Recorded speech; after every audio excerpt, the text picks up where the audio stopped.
Assalamualaikum warahmatullahi wabarakatuh. Hai. Seru sekali ya diskusinya di grup sampai jadi ajang curhat colongan. Tapi nggak apa-apa, terima kasih kalian sudah aktif dalam diskusi kuliah kita pada hari ini.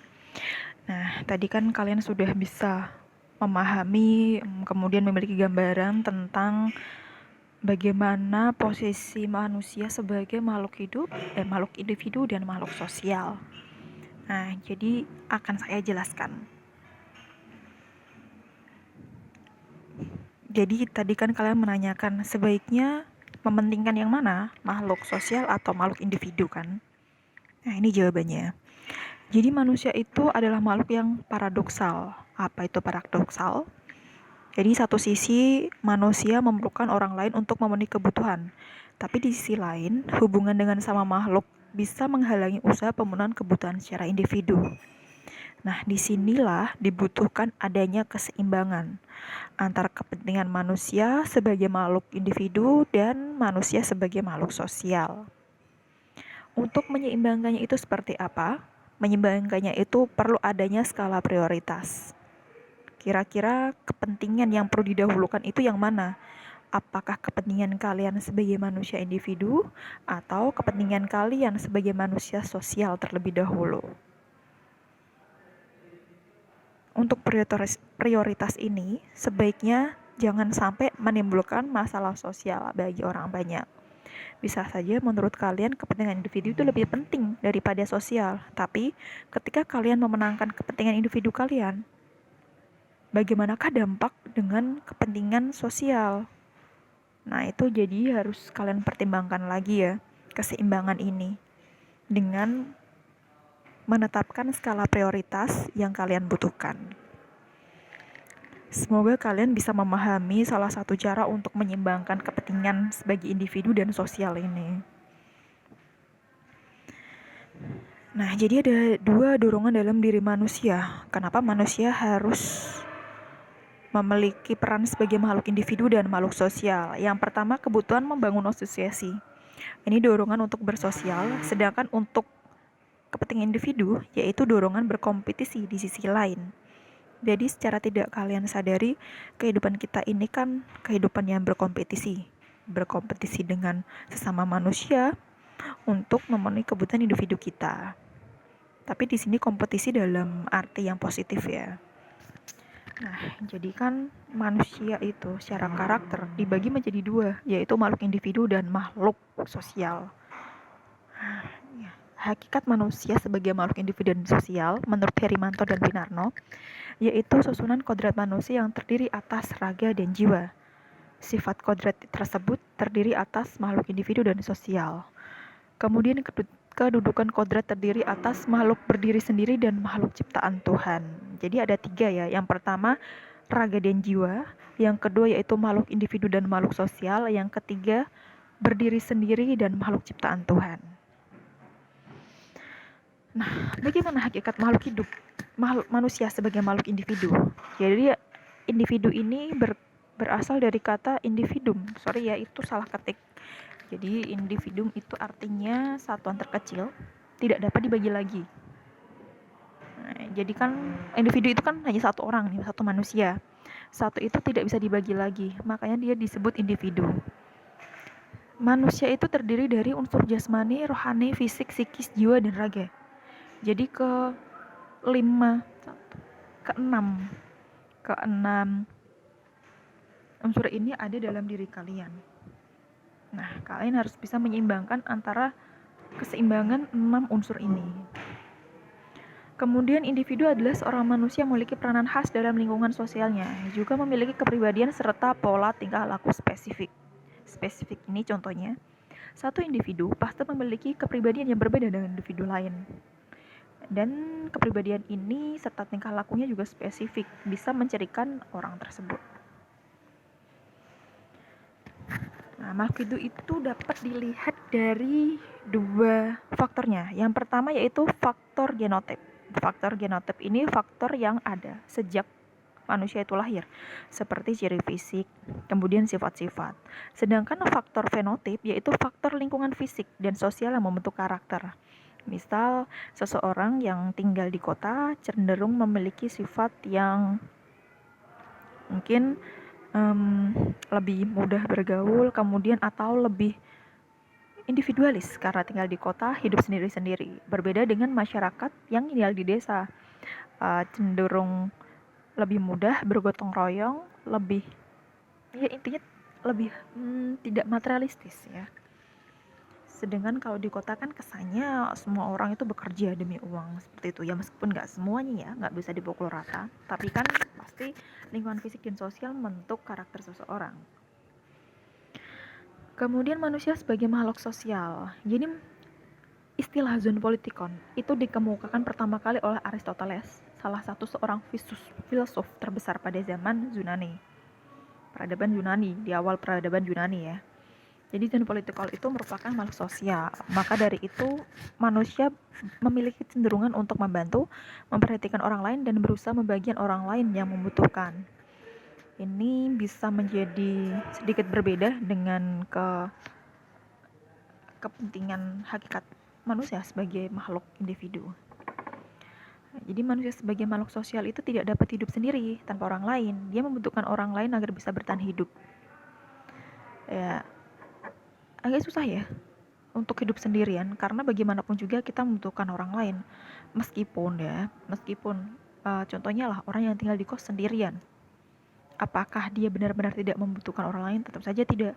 Dia pasti membutuhkan orang lain penjual makanan, atau misal dia membutuhkan pedagang kelontong untuk melengkapi kebutuhannya seperti kebutuhan mandi, sikat, gigi, dan sabun dan yang lain. Dan apakah dia merasa tidak membutuhkan orang lain? Tentu saja tidak. Jadi semisal dia merasa tidak membutuhkan orang lain, katakanlah contohnya pedagang makanan, lalu bagaimana dia mendapatkan makanan? Apakah dia akan bercocok tanam sendiri, berburu, atau bagaimana? Kan tentu saja tidak. Maka dari itu, setiap orang membutuhkan orang lain untuk bisa bertahan hidup. Ini pasti jelas bisa kalian pahami ya. Kemudian menurut Henry Cole, keberadaan orang lain berarti looking glass self, yaitu cermin yang memantulkan apa yang terdapat di depannya. Jadi begini, misal kalian melihat teman kalian si A, ya itu adalah cerminan yang sebenarnya kalian hadapi. Sedangkan sebaliknya, ekspresi masyarakat memantulkan apa yang diperbuat individu terhadap orang lain. Nah, ini maksudnya seperti ini. Apa perilaku masyarakat, apa yang menjadi ekspresi masyarakat itu adalah akibat dari apa yang kalian lakukan terhadap masyarakat itu sendiri. Misal, jika kalian hidup sebagai makhluk sosial yang baik, maka kemungkinan besar masyarakat juga berbuat baik kepada kalian. Dan bisa sebaliknya, jika kalian sosok individu yang individualis, kemudian jarang bergaul, susah berteman, susah bersosialisasi, ya ekspresi masyarakat seperti apa? Mungkin lebih mengucilkan kalian, ya itu adalah ekspresi masyarakat terhadap apa yang kalian lakukan terhadap orang lain. Tapi ini tidak, kalau menurut saya ini belum tidak bisa berlaku untuk seluruh keadaan ya. Ada kalanya kita ini baik terhadap masyarakat, terhadap lingkungan sekitar kita, tapi masyarakat belum tentu memberikan feedback yang positif juga kepada kita. Nah, ini kenapa saya kurang setuju dengan pendapat Henry Cole ini. Ini pendapat pribadi saya ya.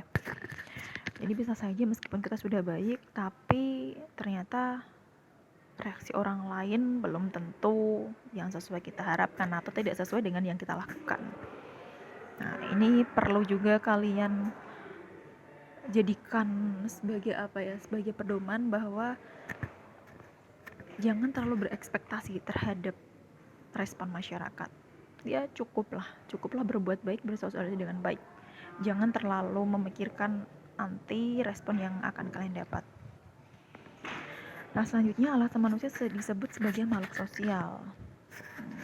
Jadi karena manusia memiliki potensi berkembang bila hidup di tengah manusia lain, ya kan? Bagaimana manusia berkembang jika tidak hidup dengan orang lain? Apa yang menjadi perbandingan dia berkembang? Tidak ada. Kemudian manusia tunduk pada aturan atau norma sosial yang berlaku. Ketiga, perilaku manusia mengharapkan suatu penilaian dari orang lain. Dan yang terakhir, manusia memiliki kebutuhan untuk berinteraksi dengan orang lain. Faktor pendorong manusia bermasyarakat menurut Winarno yang pertama yaitu hasrat membela diri. Jadi manusia juga memiliki keinginan untuk membela diri, makanya dia bermasyarakat ya. Ya bisa dikatakan golek bolo gitulah, mencari teman. Kemudian hasrat memenuhi keperluan makan dan minum. Ini keperluan pokok manusia ya, makan dan minum. Kemudian hasrat meneruskan keturunan. Ya, ini lebih masuk kepada tahap pernikahan. Jadi pernikahan itu juga menjadi salah satu bagian dari bermasyarakat. Tapi orang yang memutuskan untuk tidak menikah belum tentu dia disebut tidak mau bermasyarakat ya, tidak seperti itu. Nah, selanjutnya peran manusia sebagai makhluk sosial. Yang pertama, melakukan interaksi dan menciptakan kehidupan berkelompok. Selanjutnya, menciptakan norma yang mengatur kehidupan sosial, mengupayakan terlaksananya kewajiban sebagai anggota masyarakat. Nah, ini ada paham-paham mengenai individualisme. Yang pertama itu paham atomisme. Atom, kalian pasti pernah dengar ya kata atom, terutama yang dulu dari jurusan IPA, atom itu apa? Atom itu kan sendiri, bebas dia, maka dia disebut paham atomisme, yaitu paham individualis, bebas, dan liberal. Nah, namanya yaitu paham organisme. Organisme ini cenderung pada paham sosialisme, kemudian kebersamaan. Jadi paham organisme ini menunjukkan bahwa manusia itu memerlukan manusia lain untuk menciptakan hubungan sosial dan untuk bersama-sama untuk mencapai tujuannya. Nah, sekarang kita masuk ke bahasan kepribadian, yaitu kepribadian adalah keseluruhan perilaku individu yang merupakan hasil interaksi antara potensi-potensi biopsikofisikal yang terbawa sejak lahir dengan rangkaian situasi lingkungan yang terungkap pada tindakan dan perbuatan serta reaksi mental psikologisnya. Biopsikofisikal ini tadi tidak berbeda dengan ciri genotip ya. Jadi itu hal-hal yang sudah ada sejak lahir. Misal ciri-ciri fisik.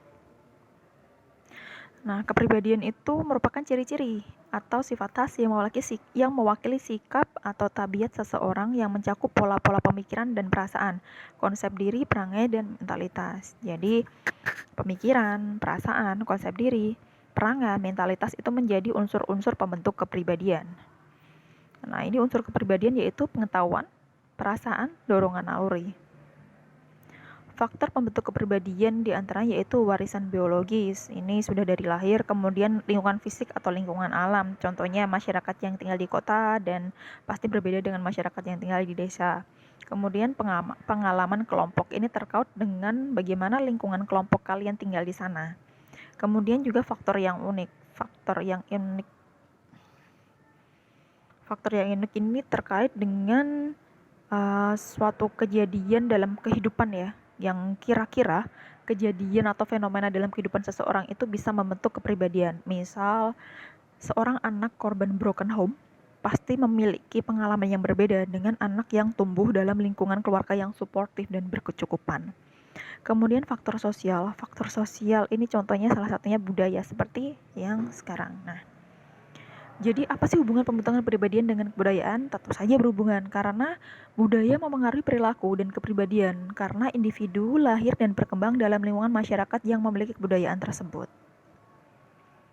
Budaya memengaruhi perilaku. Jadi seseorang yang lahir dalam suatu lingkungan, tentu saja lingkungan tersebut memiliki budaya kan. Nah, mau tidak mau, jika seseorang lahir dan berkembang dalam lingkungan tersebut, dia pasti akan terpengaruh dengan budaya yang ada di lingkungan itu. Baik, begitu saja tugasnya yang akan kalian upload di link tugas itu nanti.